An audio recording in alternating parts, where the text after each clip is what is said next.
application of liquidity. You're going to be learning the core concept liquidity variations that provide fuel to the markets, all the major different retail liquidity types and the reason they fail, how to use retail liquidity against retail traders.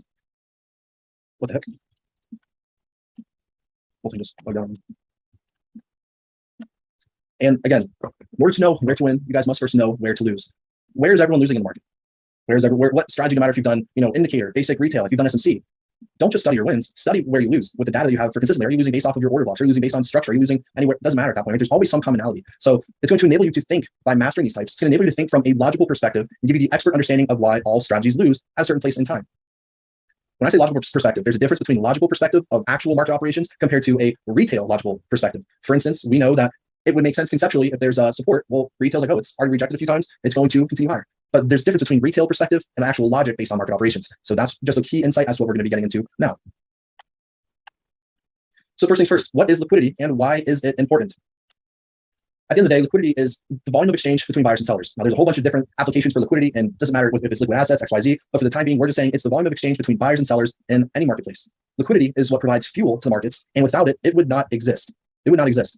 What do I mean? Any strategy that you've used in the past, it doesn't matter anything. All strategies rely liquidity to be present, meaning if you're trading a trading strategy and you want to apply in the markets, it requires there to be both buyers and sellers active in the market for you to apply a strategy. But not all strategies are based on liquidity, meaning all strategies aren't teaching you about liquidity, but why all strategies work at any given point in time is because the underlying factor of liquidity is always present in all of them, right?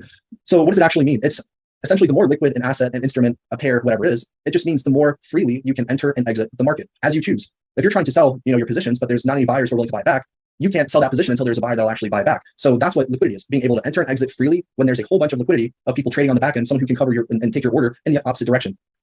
Liquidity is responsible for every single move in the market. Again, don't think about equal highs, equal lows. It has virtually no relevance at this point.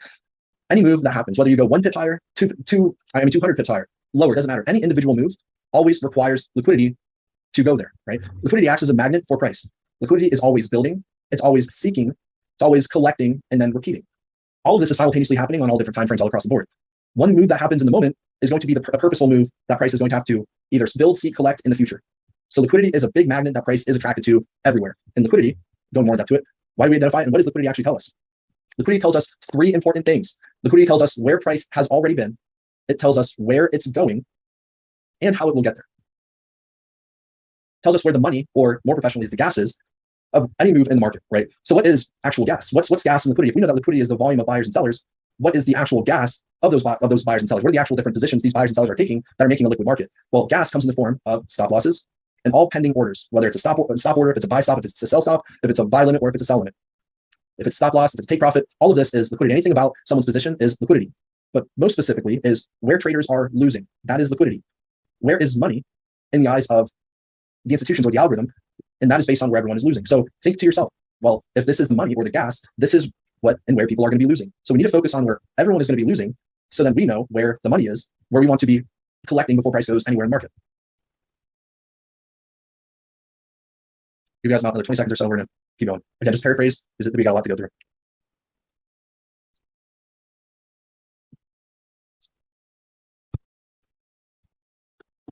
All right, let's keep going. Let's think about it. Imagine you're going on a road trip to a place you've never been before. Specifically for new students, if you don't know, go for it. Let's say this is where you are, and this is where you want to go. In order to get to your destination, what are 3 things that you need to get there if you're starting all the way to the left? Everyone in the chat, tell me what are a few things that you must have in order to get to your destination? Everyone go ahead and start commenting what you think. What do you need to get to your destination, to a place you've never been before?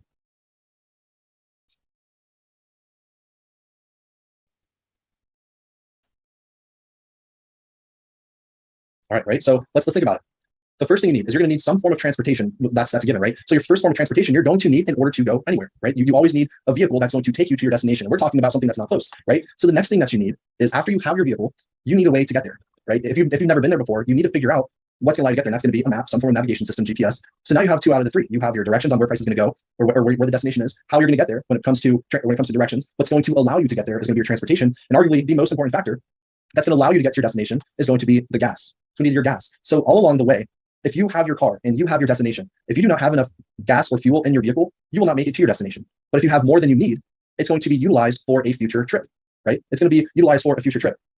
these are three things that you must have for any car trip for anywhere, right? Well, that's where we need to think about the markets. The markets are an entire roadmap, always in search of a destination, but always need enough gas to get there. And price, how price is moving up and down, higher and lower, that is your vehicle. Your vehicle is price that's going to allow you to get to your destination. But to get to your destination, you need fuel at gas stations to get there. And what are these gas stations? The gas stations are the institutional and retail traps, or the liquidity pools, where all of these types of traders are losing. I'm not talking about SEC and retail, they're one and the same. But institutional liquidity, understanding retail liquidity, by understanding where traders are losing, those are the gas stations that's going to allow you to understand where the destination is. So like we talked about, if you have enough gas, you're going to get there. If you don't have enough gas, you're going to have to fuel up before you get to your destination. So if not enough gas is collected, you can't get there. If more than enough gas is collected, it's going to be used for a future trip or for you to keep going maybe to a further destination. Very important is correct order blocks are what's going to be lying after your gas stations. So when your price or your car is fueling up, what's going to be the ignition after you fueled up for your trip, an order block is what's actually going to be like a Super Mario Kart accelerator. It's going to allow you to just boom, push directly in the opposite direction. And that's what order blocks do. Your order blocks are located after your gas stations. Those are what's going to set you right back on the right track for price. So by identifying where everyone is losing, we know where to win. That's going to be said many times, so keep thinking about it. Before I win, I got to learn how to lose. Last but not least, now we're going to be introducing the retail strategies that provide the gas that will drive us down the road to victory. So first lock, retail liquidity, advanced liquidity.